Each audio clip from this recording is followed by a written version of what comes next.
If you would, indulge us with your origin story. How did you get into real estate to begin with?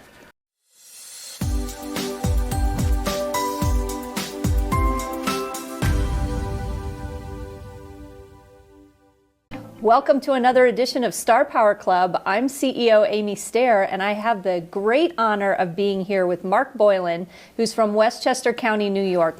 It's a pretty long one because my family had been in real estate. My grandfather, had his own real estate company in the Bronx, and my dad got into corporate real estate, and my mom was a real estate salesperson. Oh, wow. As well, and I wanted to be in radio and television, and that's kind of where I was going. And my mother was diagnosed with cancer, and she, needed help getting to treatment. She needed help with her business, and television radio was not as fun and exciting as I thought it was going to be. So I left that, helped her out for about 9 months. She went into remission, which was great. And then I decided to kind of go off on my own and start my own real estate business. And that's kind of the Cliff Notes version of how I got into it. Wow. Yeah. But I tried to stay out, but they pulled me back in. It's just, So for those who know the DISC, you have labeled yourself a high C.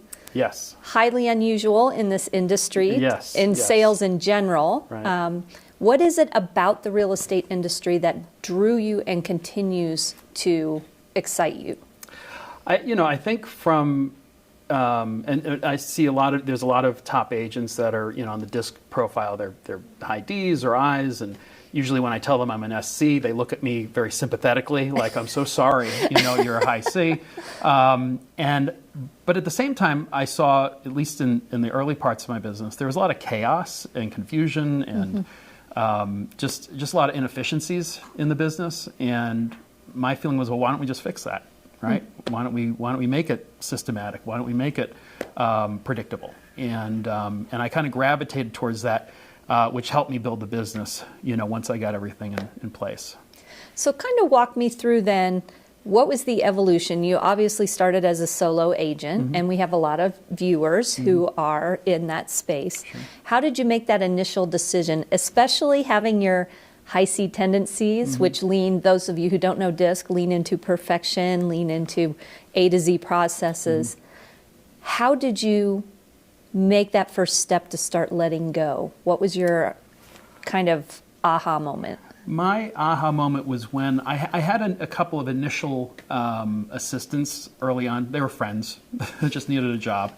But I didn't really have that full leveraging experience until I hired my first real assistant. And that was huge because I remember, I think the previous year I had sold, $7 or $8 million of real estate. And then when I got my assistant, the next year I'd sold 12 million. But I didn't really do anything differently. I was like, well, how did that happen, right? And I just realized, I wasn't doing all that other stuff. So now it opened up X amount of hours a week, 10, 15, 20, 30, whatever it might be.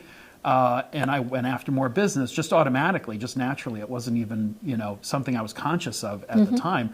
I just knew I didn't like doing a lot of the administrative work because as a high C, I would get kind of tied down with it, right? No, this has got to be perfect. And this is, it just wasn't really working for me at that point. So that was really the moment where I was like, oh, wait a minute, what if I get somebody else? What if I continue to build this out? It was before I even really understood the concept of teams. I just knew I needed help. So one important piece of that evolution for anybody in this business is the training and accountability aspect. Give us some insight, even today with the much larger team that you have. How do you ensure that the process is consistent? And what sort of accountability have you put in place for your people? Right. So we're very systems focused. Our feeling is if you have to do it more than once, there should be a system, right? So now you have to be careful with that too, because you can over-systemize, right? We saw that recently with Tesla, right? In the beginning, they were just too many robots, too many systems. They were leaving out the human element, and then they had to have some issues there and pull that back and bring more people in. So there were points in my career where we went a little too far with that, and we had to kind of get that human element because we are a service business. We do connect with our clients. They, we have some clients that are fine with the systems, and you have others that want to hear from you more, and they don't want to be just a number and just get emails. So, I'm curious, if I may jump in, who identified the breakdown? Was it you saying this isn't working, or did somebody on the team come to you and say, Mark, you've gone too far? Yeah. What's the culture, I guess, that you've created? Are they comfortable coming to you to talk to you about those things, or is it Mark driving? I was probably a combination of both. We'd get some client feedback, but sometimes the client feedback would come through the staff. Like they wouldn't tell me, right? But they'd tell them, and we realized, and then we had a couple of situations where we had people on the team who listed their houses, let's say, and their spouse was getting the stuff, and they would say, well, why am I getting 10 emails on this and that, I don't need all of that. So we realized, like, okay, we need to kind of simplify this a little bit and not go overboard, because there was also a part of me that was trying to cover ourselves too, right? Because there's so many things that happen in a transaction. We're trying to set expectations, make sure people understand what's about to happen. And it was a little bit too much for people to absorb. It really came back to, let's keep it simple. Keep it simple. Now,